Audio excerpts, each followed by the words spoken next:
Hello मेरे प्रिय छात्रों, आज की इस वीडियो में हम पढ़ने वाले हैं पदार्थों के बारे में। पदार्थों को वर्गीकृत कैसे किया गया है, आज उनके बारे में जानने वाले हैं। बस हमारे साथ बनाए रखिए 5 मिनट के लिए, आप समझ जाओगे, आसान भाषा में समझ जाओगे कि पदार्थ किसे कहते हैं। आप कभी नहीं भूलोगे इसके बाद, हमेशा। तो आइए मेरे प्रिय छात्रों, देखते हैं कि पदार्थ किसे कहते हैं। चलो मेरे प्यारे भाइयों, पहला हम जानेंगे कि पदार्थ की इंग्लिश क्या होती है। पदार्थ को इंग्लिश में मैटर कहते हैं। मैटर मानी पदार्थ। और फिर डेफिनेशन में इसकी परिभाषा हम जानेंगे। पदार्थ वह वस्तु है। पदार्थ क्या है? पदार्थ वह वस्तु है जो कोई ना कोई स्थान घेरती है तथा जिसमें द्रव्यमान होता है, उसे पदार्थ कहते हैं। स्थान घेरने के मतलब हम यहाँ, जैसे ये हमारा क्या है, मार्का जब हम यहाँ रखेंगे, क्या करेंगे, रखेंगे तो ये ना कोई स्थान घेर रहा है, यानी ये क्या है, ये वस्तु है। ये क्या है, यानी ये वस्तु, यानी ये पदार्थ है। और उसमें कह रहा है कोई ना कोई द्रव्यमान। द्रव्यमान का मतलब होता है भार या वजन, किलोग्राम जिसे कहते हैं। क्या कहते हैं? जिसमें किलोग्राम यानी ग्राम हो, इसमें ग्राम है, इसमें ग्राम है, तो ये क्या है, पदार्थ है। जैसे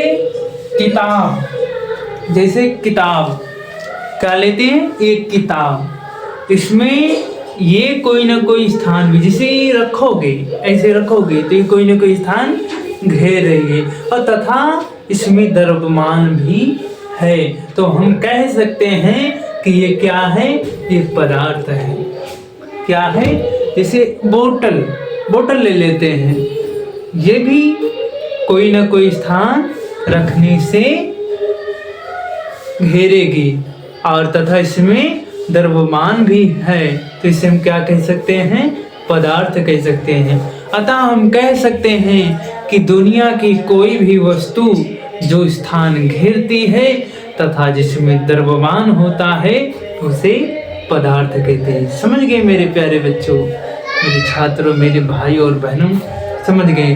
कहना है कि दुनिया का कोई भी वस्तु, आज के बाद अगर आपसे कोई पूछ ले कि पदार्थ किसे कहते हैं, तो आप ऐसे बोलना कि पदार्थ कोई भी वस्तु जो स्थान घेरती है तथा जिसमें द्रव्यमान हो, उसे पदार्थ कहते हैं। उदाहरण में किसी को भी बता दो, है ना। तो हम उदाहरण में देखते हैं, किताब हो गया, मेज, कुर्सी, जूता, आंख। अब जानेंगे पदार्थों का वर्गीकरण।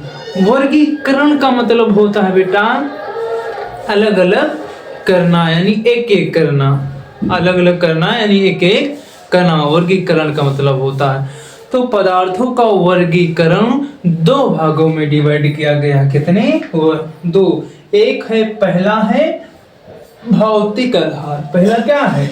पहला है भौतिक आधार, और दूसरा है रासायनिक आधार। भौतिक आधार को 5 अवस्था में वर्गीकृत किया गया है। पहला है ठोस। पहला क्या है? ठोस। दूसरा है द्रव, तीसरा है गैस, चौथा है प्लाज्मा, और पांचवा है बोझ, आइंस्टीन, कंडेंसर। अगर आपसे कोई पूछ ले कि बताओ भौतिक पदार्थों को कितने भागों में डिवाइड किया गया है, तो कितने? 5। अगर आपसे कोई पूछ ले कि भौतिक आधार की कितनी अवस्था है, तो कितनी है? 5।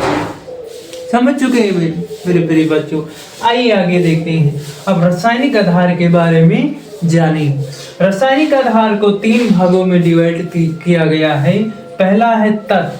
पहला क्या है? तत्व। उसके बाद यौगिक, यौगिक के बाद मिश्रण। 3 भागों में रासायनिक आधार को 3 भागों में डिवाइड किया गया, और भौतिक आधार को कितने? 5 भागों में डिवाइड किया गया। मेरे प्रिय बच्चों, अगर आप समझ गए हैं तो हमारे वीडियो को लाइक करिए, शेयर करिए, हमारे चैनल को सब्सक्राइब करके सपोर्ट करिए।